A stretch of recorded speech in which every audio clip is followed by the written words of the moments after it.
কোটি কোটি টাকার রাজকীয় মন্দির ছেড়ে স্বয়ং জগন্নাথ দেব এক গরিব ভক্তের ভাঙা কুঁড়েঘরে চলে গিয়েছিলেন। শুধু তাই নয়, সেই ভক্তের ভাঙা গরুর গাড়ি স্বয়ং ভগবান নিজের হাতে চালিয়েছিলেন। কিন্তু কেন মন্দিরের লোভী পূজারীরা ভগবানকে চোর অপবাদ দিয়েছিল?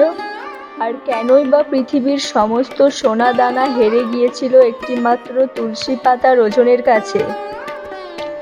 বহু বছর আগের কথা। রামদাস নামে জগন্নাথ দেবের এক পরম ভক্ত ছিলেন। তার মনে কোনো লোভ ছিল না, ছিল শুধু ভগবানের প্রতি ভালোবাসা। প্রতি বছর একাদশী এলেই রামদাস লাঠিতে ভর দিয়ে পায়ে হেঁটে পুরীর মন্দিরে যেতেন।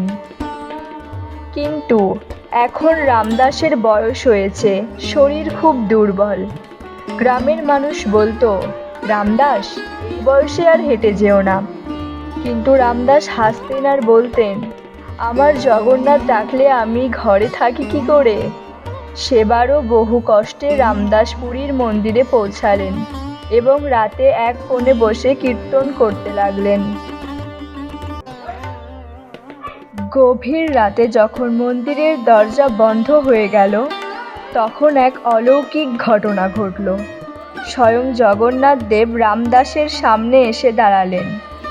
প্রভু আদর করে বললেন, রামদাস, তোমার এই ভক্তি দেখে আমি খুব খুশি, কিন্তু তোমার এই বৃদ্ধ শরীর আর এত কষ্ট সহ্য করতে পারছে না।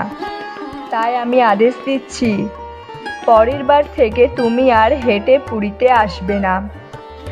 রামদাস কেঁদে ফেলে বললেন, প্রভু, আপনাকে না দেখলে তো আমার প্রাণ চলে যাবে। জগন্নাথ দেব হাসলেন এবং বললেন, কেঁদো না রামদাস, পরের একাদশীতে তুমি একটা গরুর গাড়ি নিয়ে আসবে। আমি নিজেই তোমার সাথে তোমার বাড়ি যাব এবং সেখানেই চিরকাল থাকব। পরের একাদশীতে রামদাস একটা সাধারণ গরুর গাড়ি নিয়ে পুরীতে এলেন। গভীর রাতে জগন্নাথ দেব মন্দির থেকে বেরিয়ে এলেন, কিন্তু গাড়ির গরু দুটি ছিল খুব রোগা আর দুর্বল। প্রভু মুচকি হেসে বললেন, রামদাস, তোমার এই গরু দুটো তো বড্ড দুর্বল, এরা এত দূরে যাবে কি করে? রামদাস হাত জোড় করে বললেন, প্রভু, আমি গরিব মানুষ, এর চেয়ে ভালো গরু কেনার সামর্থ্য আমার নেই। তখন জগন্নাথ দেব পরম মমতায় গরু দুটির পিঠে হাত রাখলেন, আর সাথে সাথেই দুর্বল গরু দুটি শক্তিশালী হয়ে উঠল। এরপর স্বয়ং জগন্নাথ দেব গাড়ির লাগাম নিজের হাতে তুলে নিলেন এবং বললেন, আজ এই গাড়ি আমি নিজে চালাবো, তুমি চুপটি করে বসো। স্বয়ং ভগবান সেদিন সারথি হয়ে গরুর গাড়ি চালিয়ে ভক্তের বাড়ির দিকে রওনা হলেন। পরদিন সকালে মন্দিরে জগন্নাথ দেবের মূর্তি না পেয়ে হুলস্থুল পড়ে গেল। মন্দিরে পূজারীরা চিৎকার করতে লাগলো, ঠাকুর চুরি হয়ে গেছে। তারা রামদাসকে সন্দেহ করে লাঠিসোঁটা নিয়ে খুঁজতে বের হলো। এদিকে রামদাসের গ্রামের কাছে এসে জগন্নাথ দেব বুঝতে পারলেন পূজারীরা আসছে। তিনি রামদাসকে বললেন, রামদাস, তুমি আপাতত আমাকে এই পুকুরের ভেতরের গুহায় লুকিয়ে রাখো। রামদাস তাই করলেন, কিন্তু তাড়াহুড়োয় প্রভুর কাপড়ের একটা টুকরো গরুর গাড়িতে আটকে রইল। পূজারীরা সেখানে পৌঁছে কাপড়ের টুকরো দেখে রামদাসকে চোর ভেবে মারতে গেল। তখনই পুকুরের জল তোলপাড় করে স্বয়ং জগন্নাথ দেব প্রকট হলেন।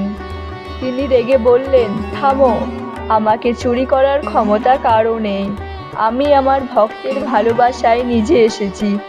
ক্রোধে প্রভুর শরীর থেকে রক্ত ঝরল এবং পুকুরের জল লাল হয়ে গেল। পূজারীরা ভয়ে রামদাসের পায়ে লুটিয়ে পড়ল।